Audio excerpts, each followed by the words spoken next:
Hello, I am Harley Moon, and this is the On the Moon podcast. I don't really have any, I was just thinking about how I don't have any set scheduled day to put out these episodes. I just kind of do it whenever I feel like it, and so I tried doing a schedule before, and I was kind of like, what's it matter? What's it matter? It don't matter. So, I'm just gonna put these out whenever I feel like it until otherwise. I don't know. Until this thing grows to be more of a consistent thing where I got more listeners, blah blah blah. Which I should let me tell you something. I could use a solid. If you are listening, and if you know anybody who might have any interest in listening to my podcast, tell them to subscribe to this channel, and you should too if you haven't done it yet. Like the videos, comment on them. I do look at the comments, even though I probably have gotten like 3 ever.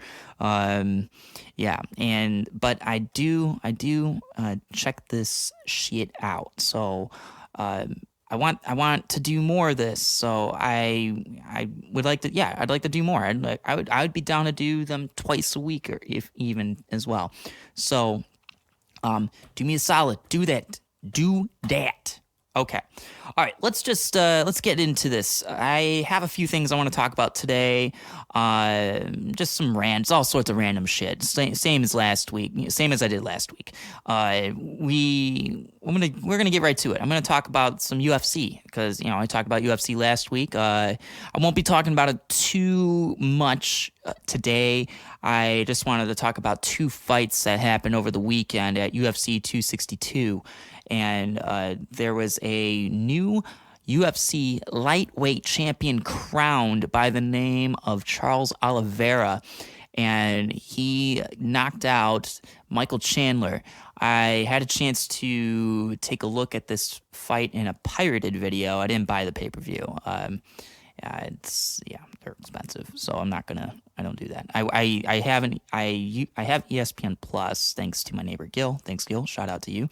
And so I'm able to check out the preliminary fights. There's one prelim fight I want to talk about as well, but this fight that happened, it was a big one, because the people, or the fighters that were fighting for this title, this was a vacated title because former champion Khabib Nurmagomedov retired undefeated, and so they needed a new champion, and Dustin Poirier did not take up the opportunity to fight for the title because he wants to fight Conor McGregor in July, which that's going to be a fun fight to see. I know I talked about this last week, but it's gonna be a great fight, and so I think that's why Michael Chandler was able to step in and contend and fight for this. And I had my reservations on this. I had picked Chandler to win this fight too. I underestimated Oliveira, and I should not have done that. These are 2 fighters who have been at it a long time.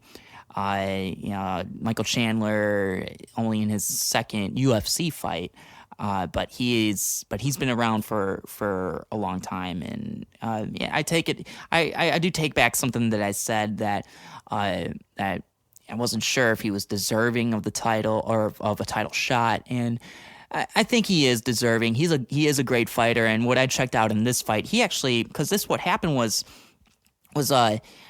Oliveira knocked him out in the second round, but in that first round, Chandler looked really strong.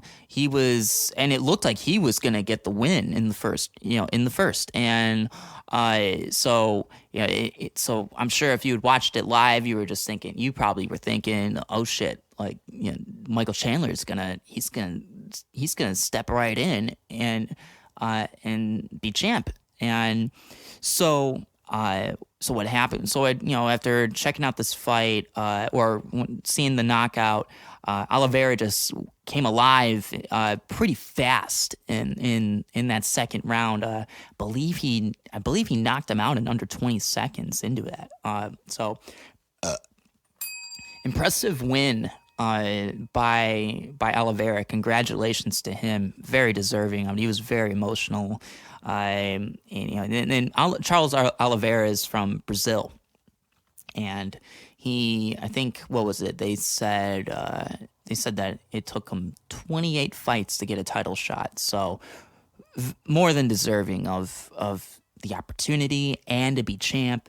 That's it's great to see, and it's great to see that there's a new lightweight champ now, and this is going to be interesting to see what is going to happen with that McGregor and Poirier fight.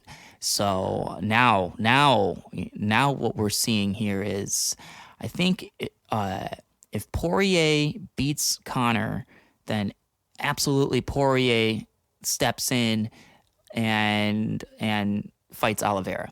I mean, the speculation right now is the winner between those two goes on to fight him for the belt.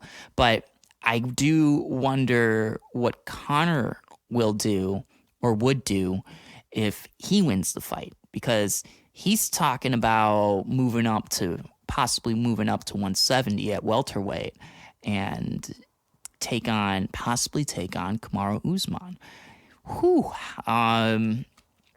Which would be, that's a mega fight right there. That could go down as one of the biggest fights of all time, and in MMA history, so to speak. In maybe in all of combat sports. And I've raved about Kamaru Usman, and I've also already said that if that fight were to happen, I'd say Usman wins that. So there's also talks of Conor possibly taking on Nate Diaz again and do a trilogy fight. But if I were Conor and if I beat Dustin Poirier, I'm going after the lightweight belt, hands down. Go for that shit.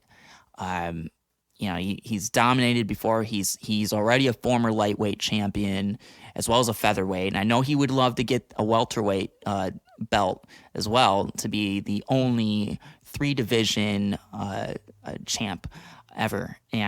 But I say you hold off on Usman, become the lightweight champ first, or go after that. Oliveira thing is, Oliveira, from what I saw of him, he's a great fighter, great wrestler. Chandler is too, but that could present a problem for Conor because wrestling isn't his strong suit.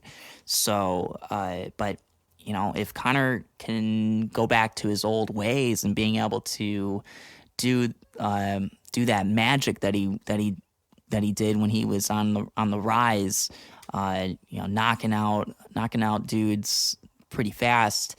I don't know if that happens now. I mean, he did it against Cowboy Cerrone about a year and a half ago ish, but I don't know. He's getting older now, and he's had a couple of losses sprinkled in between.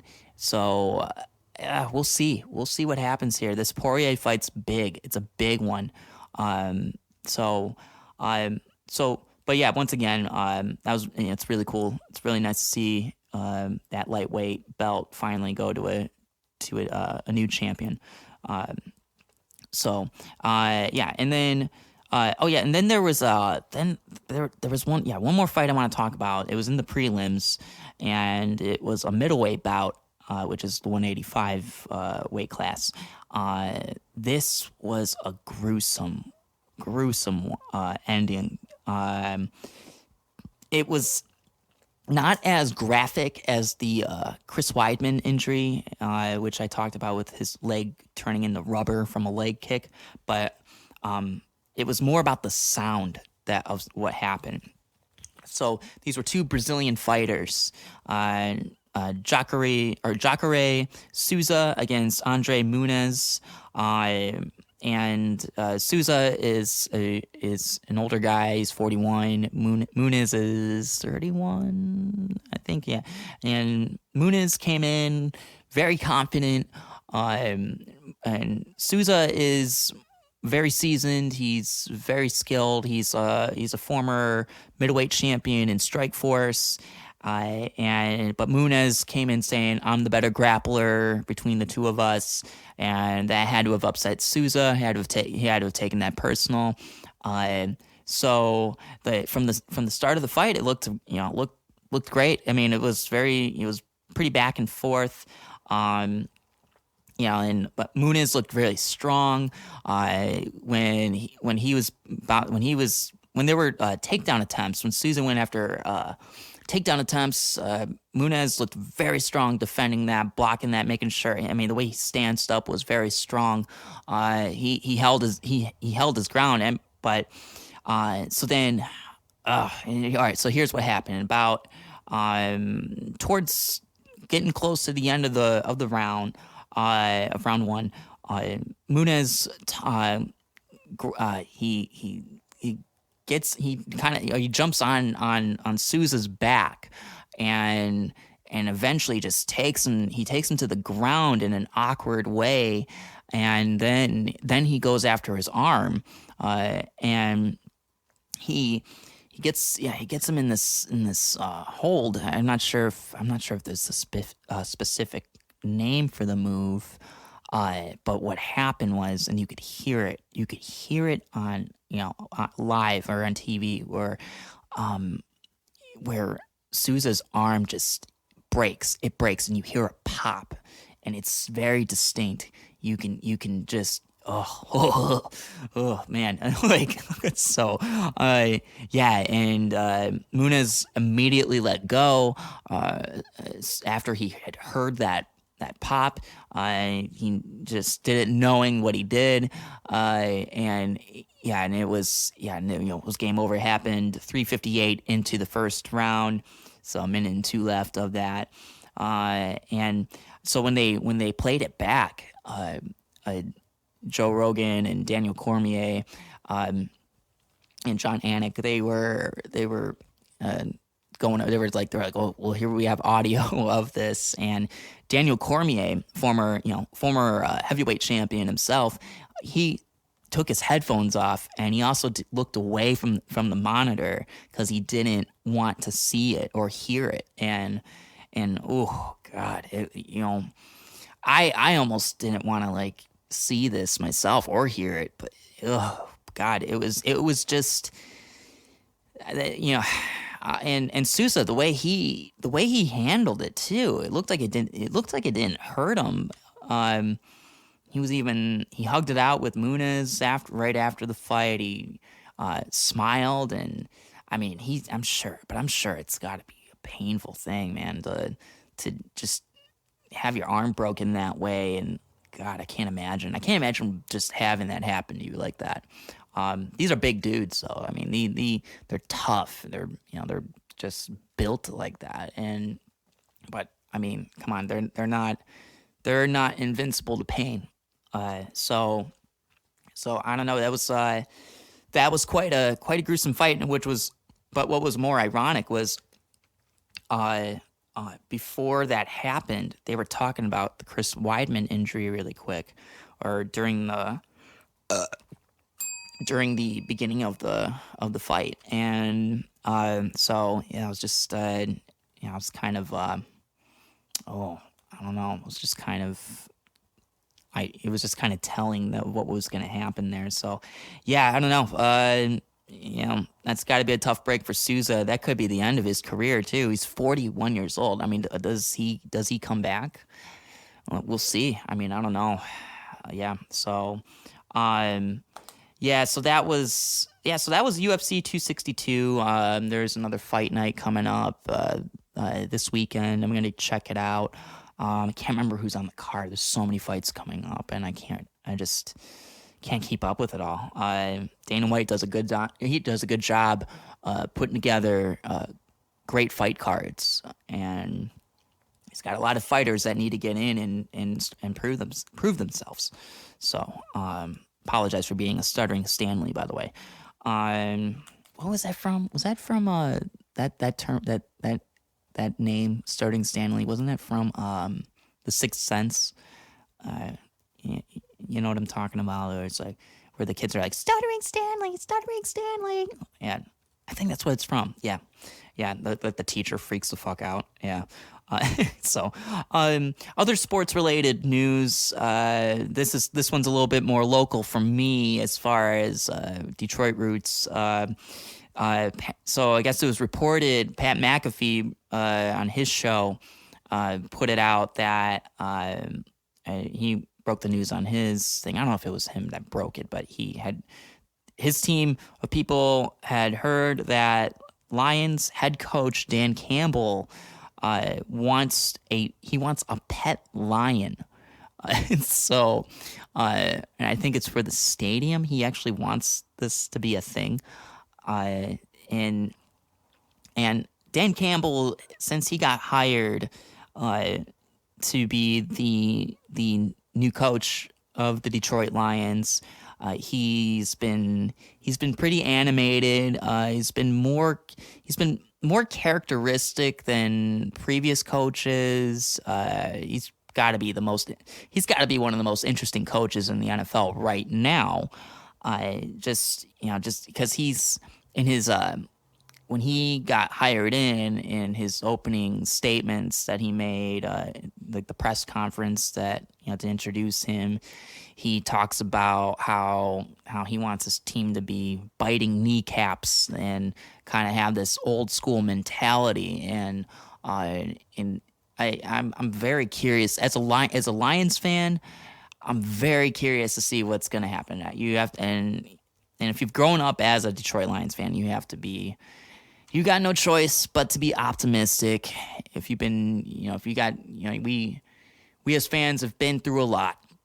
We've seen a lot of losses. We've seen a lot of tough breaks. We've seen Hall of Fame players come in and leave disgruntled because of how the organization handles them and just the plans themselves, like from Barry Sanders, who is now he's a supporting member with the organization as like a consultant type of person or something. I don't know. Calvin Johnson, which they're trying to make amends with him.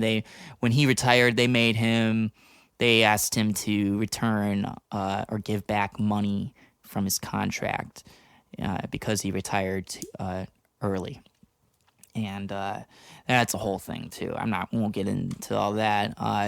And then now Matthew Stafford being traded away, but it was time for him to leave.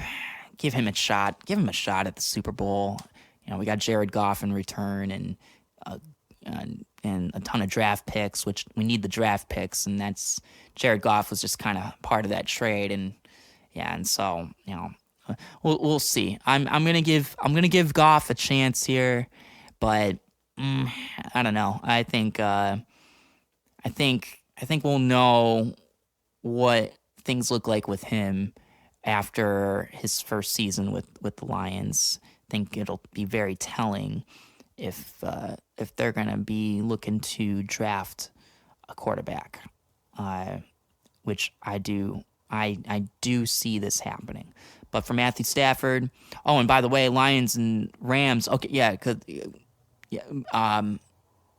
Stafford's new team, week 7 of the NFL season. The Rams and Lions are going to be facing each other in LA. This is going to be a big game. If you are a fan of either team, I'm wondering if this is going to be a national, like a nationally broadcasted game. So I didn't really check it. I just know that they're facing each other. So, but anyway, Coach Dan Campbell, looking like a crazy fucking dude right now, wanting a fucking pet lion and shit. I hope he gets it. Let's do it. Let's go. Motor City Dan Campbell, get a fucking lion. Sheila Ford Hemp, owner, get him one. Get him a goddamn lion.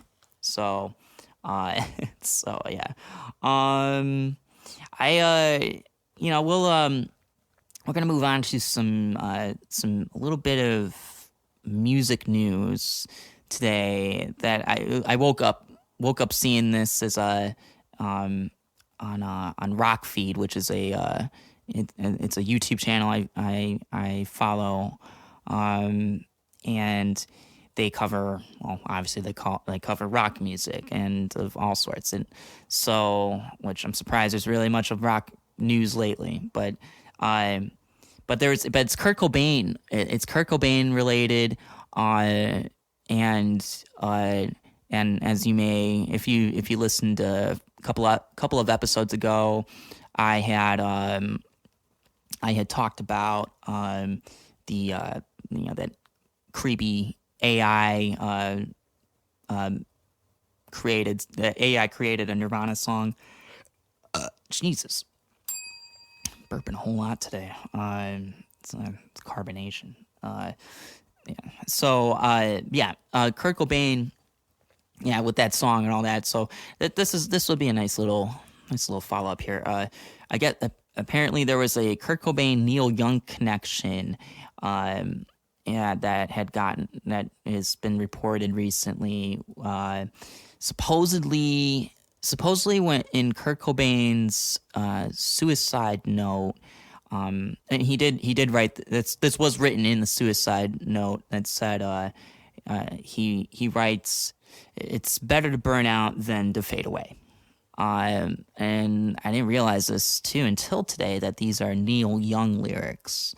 And so first off, before I'll get to my point about the suicide note, but so when Neil Young had heard about this, or had heard about this being in the note, he has been on record saying that it apparently fucked him up. He says it. Souza, it's like he said this fucked me up, and he had supposedly tried to reach out to Cobain leading up to his death. He had sensed that Kurt Cobain was stressed out with his music career, and wanted to tell him to only play when he feels like it, and which is, man, if only he was able to reach out. I wonder what could have happened had he been able to reach out to him.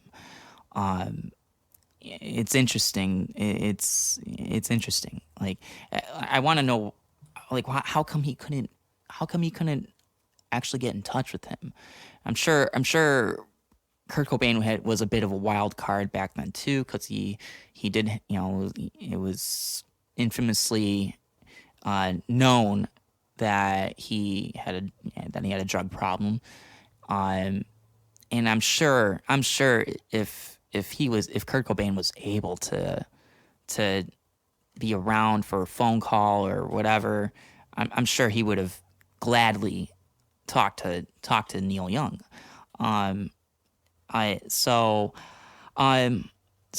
Because this messed up, this messed with Neil Young's head a little bit, a bit here. There was a record that came out after Kurt's death, and he wrote a record that was dedicated to him, and it's called "Sleep with the Angels." I'm gonna check this record out too. Because now I'm curious. I'm not a Neil Young fan. I don't really listen to him. I'm familiar with the song "Hey Hey My My," which is where the "It's better to fade out than to burn away" lyric line is. It's that had to have been pretty wild to be reading, if he read the letter like that, like, I don't know, wherever he was able to, or hearing about it. That had to have been pretty intense to see lyrics that you wrote in a famous, at the time, contemporary artist's suicide letter. So, yeah, I can't imagine what was like that, what that had to feel like for him to like find that out. Um, so I do have okay. So when if you watched the documentary Soaked in Bleach, which is it's about Kurt Cobain's death and the the suspicion, the idea or the conspiracy theory that that it wasn't a suicide and that it was actually a murder, and that it was perhaps Courtney Love's doing to inherit money, because there was all these things of perhaps a divorce, because Kurt Cobain had filed for a divorce, or he was getting ready to. There were papers ready to go, and there was all this, there's all these things. Like the marriage seemed to have had pretty much hit a point where it was just unfixable, so it seems. I had done a whole bunch of little research myself a few years back and really dug in. It made me want to learn everything I could about Kurt Cobain and what kind of person he was. And the documentary is very interesting because there's Tom Grant, who is the private investigator that Courtney Love hired. He was pretty much the head person in this documentary that was telling the story. There were friends of Kurt Cobain from Aberdeen. There were mortician? Is that like people who who do God, what's the fucking word? Wow, brain fart total.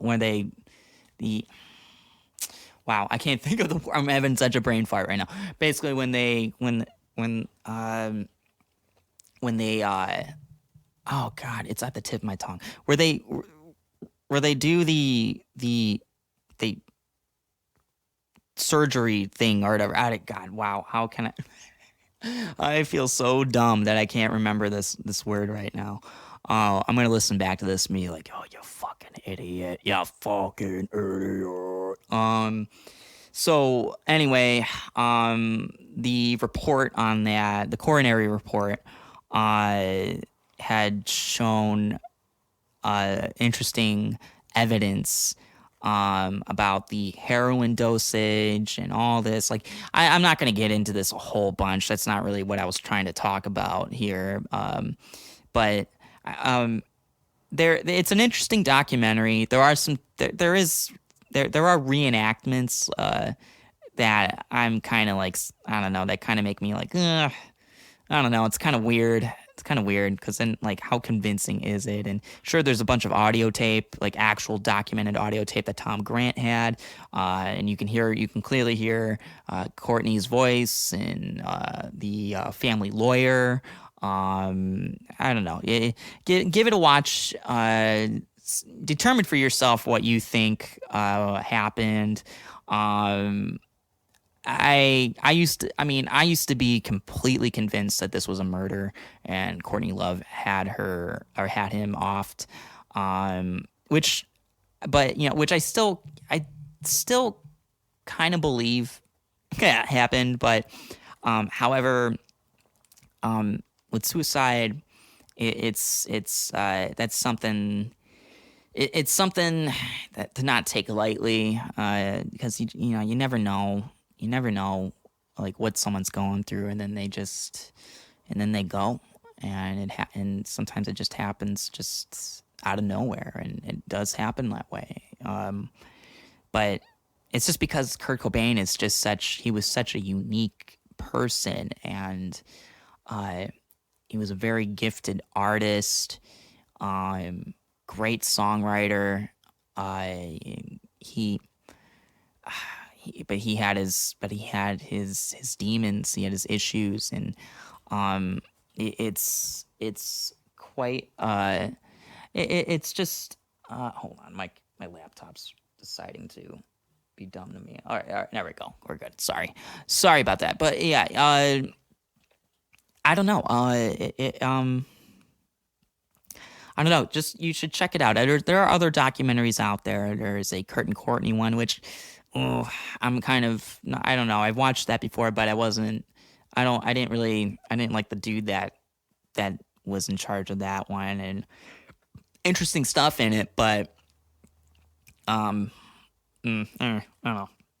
Yeah, I don't know. It depends on how you feel, especially if you're a big Nirvana fan. Worth checking out. So check out Soaked in Bleach if you don't, if you haven't. And also, and after that, watch Montage of Heck. That's another great one. It has a lot of home footage and all that. It's and really, it's a fantastic autobiography of his life. Yeah. So, yeah. I don't know. So, okay. Moving on. I gotta talk about this. More UFO footage getting out there. It's becoming more of a common thing that we're seeing this on the news. Jeremy Corbell. This guy might be my new hero. He keeps leaking out this new evidence or this new footage of that's military footage.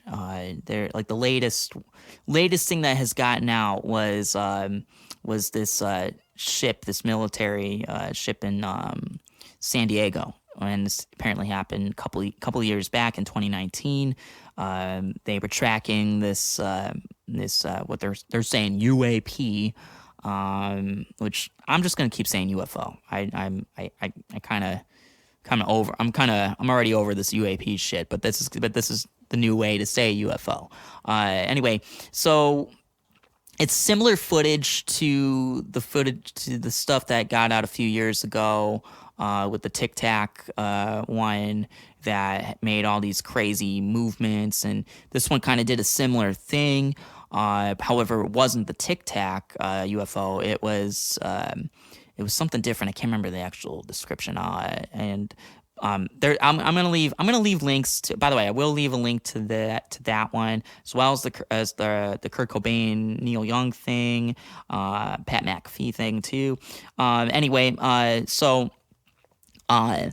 But this thing, but the interesting thing that happened with this one was that this was over water, and they did this with it was like a night vision. The footage is night vision, and they actually see this thing going into the water, splashing into the water, and I guess they went to check it out, and there was nothing. They found no wreckage or anything like that. There was nothing to be seen. So and so now word's getting out more and more, especially from these pilots. They're flying these jets. Apparently, they're seeing this shit every day. Every day, they are seeing these UFOs, and this has apparently been going on for decades. And it goes back to I saw, what was it, Tom DeLonge on Instagram. He posted an old article a news article from 1952 that the U.S. military or Navy or whatever, they had ordered to shoot down flying discs in the sky, and these jets couldn't do it. They just couldn't do this. They were unable to. They were unable to do it. But these UFOs, apparently they're harassing pilots, or not pilot, but these jet planes, and nothing violent, but they're up there, and crazy to think that it's crazy to think that this shit's been going on that this happens every day, and these pilots, and sometimes they don't know. It seems like that they don't feel comfortable enough to openly talk about it. Whether or not that's because the government wants them to be hush hush about it, or they feel like they can't say anything because they would be deemed as crazy. Because let's face it, it does sound absolutely nuts. It sounds nuts that this could be a real thing. I've always been fascinated by this. I mean, if you've listened to my podcast in the past, you've known I've been no stranger to talking about this stuff and space-related things. I love this shit. I love it, and there's speculation that, okay, maybe these things are drones from Russia or China or whatever. I don't know if I buy it. Yeah, possibly. It's a thing that could be. It could. That's what it possibly could be. But if we're going all the way back to 1952, if we're really talking about that, then and how back then the jets or the planes back then couldn't take down these UFOs back then, or can even keep up or do anything, do no damage, then, well, I don't know. I mean, if China or Russia really had this technology back then, we're talking a good solid 70 years. How come they haven't used this shit since, or been open about showing this shit?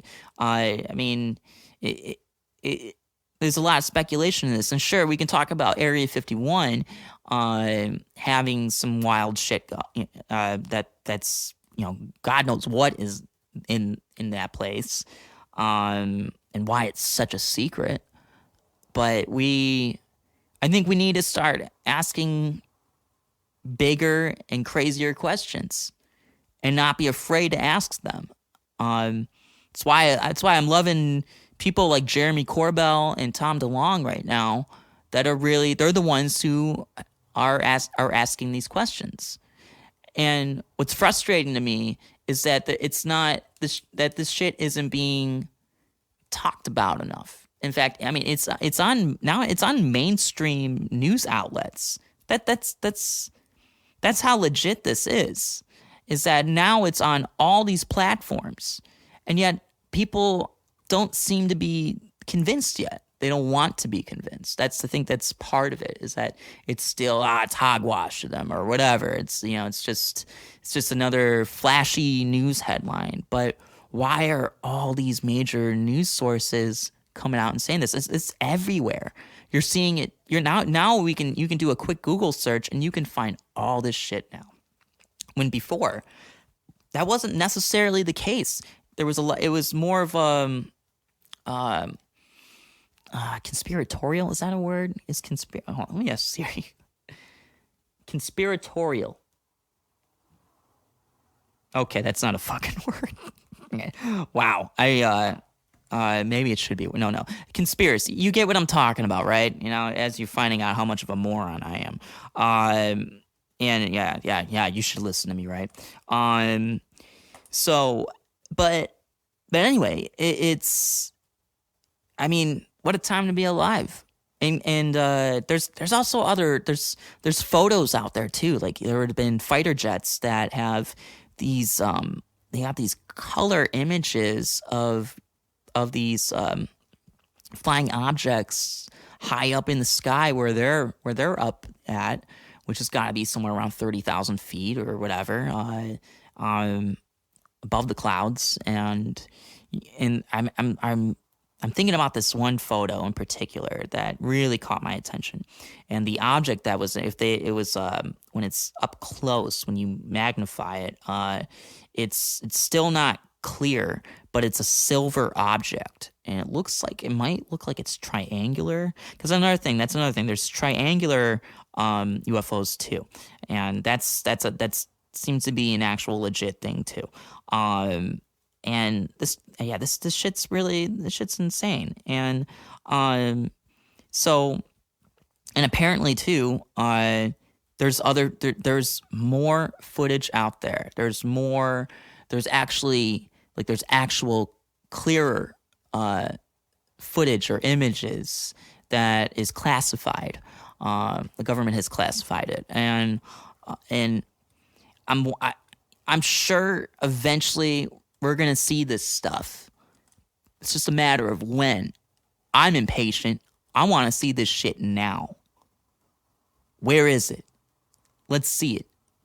And I mean, someone said it on in one of these news videos I saw where they say the truth is out there, but they actually said no. The truth is here, not out there anymore. It's here. Yeah, so. So the thing is though too, I remember when there was in one of the stimulus bills that was signed, I think back in January. It was one of the last things Trump signed off on.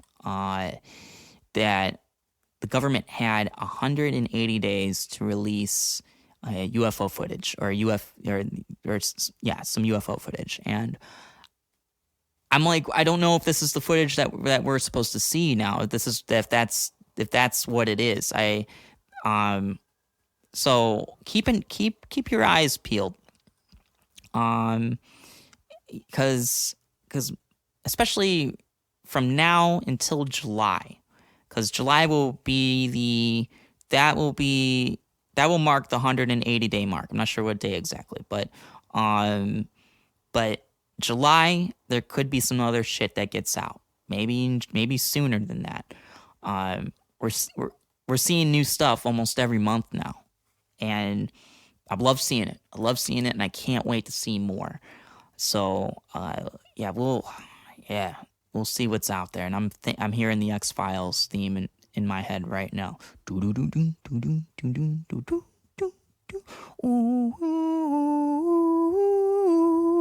In my head. That's gonna be in my head for the rest of the day now. I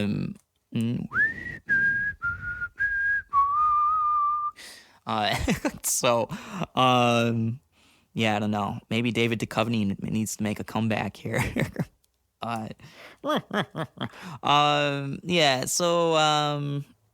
And quoting Forrest Gump, that's all I got to say about that.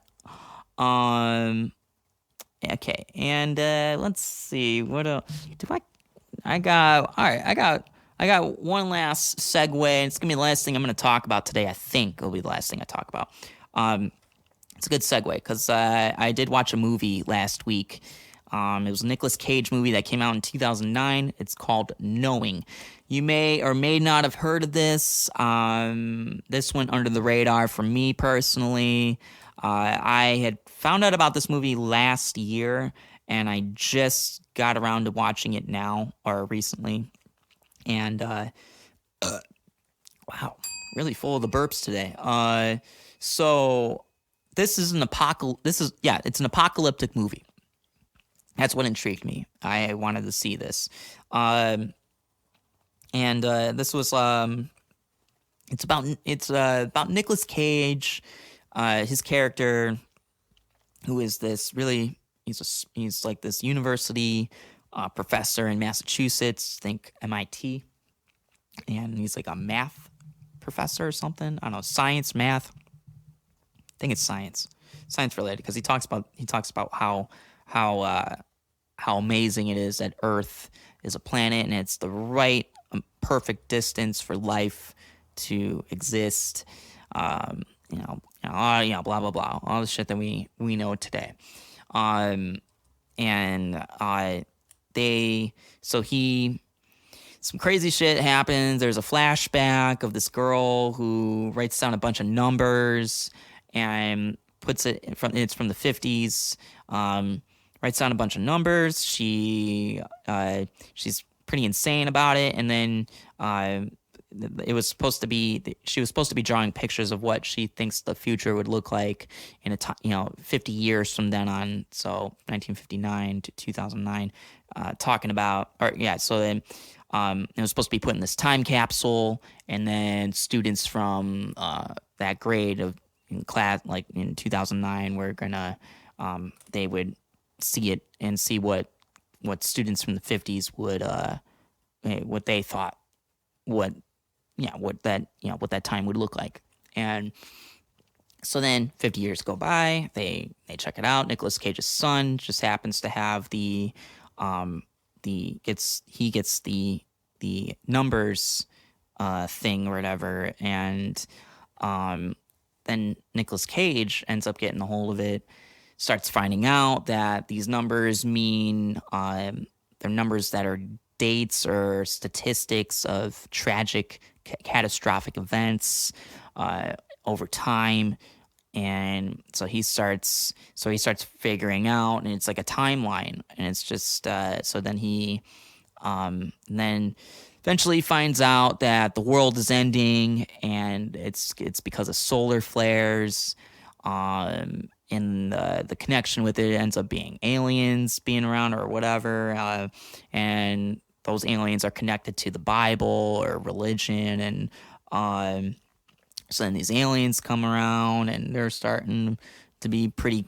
They end up doing some weird shit, and then and then the world. Yeah, I don't know. His son gets saved along with this girl, and they leave the planet with these aliens, and Nicolas Cage and everyone else dies, and they perish in these solar flares and just burned away. And all of life ceases to exist on Earth. It sounds cool, right? It sounds like it would be a pretty cool, kind of a cool story, but I wasn't really thrilled at the way the story was told. I don't know. I think maybe they could have done without the alien shit, or maybe could have done it a little bit more clever. There was something that was just a little bit corny to me about it, and I just wasn't fully buying into it. But hey, that's my opinion. The apocalyptic scene was pretty cool, though. The statistic thing, like when he's finding out the numbers, that intrigued me. I thought that was a nice. I found that to be a bit unique. And Nicolas Cage didn't suck in this movie. I don't really hate on the guy. I don't hate on his shit. But this, I think there's a reason why this movie went under the radar with me and probably a lot of other people.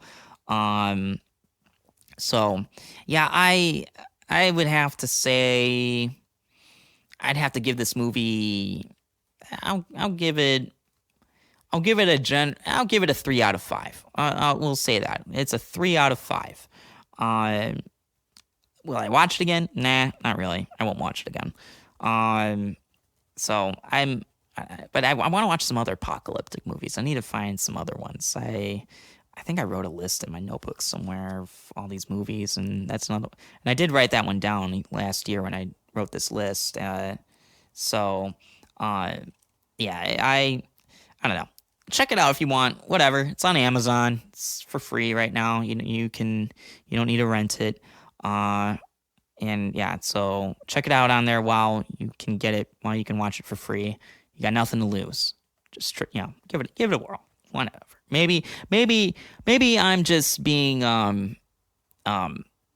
too picky or snobby about it. I don't know. I like my scary movies. I like my sci-fi shit. So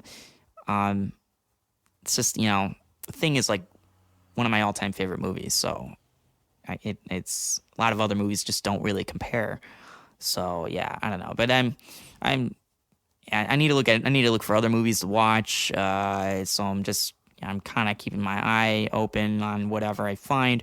I'm kind of busy watching couple of TV shows at the moment. I'm watching.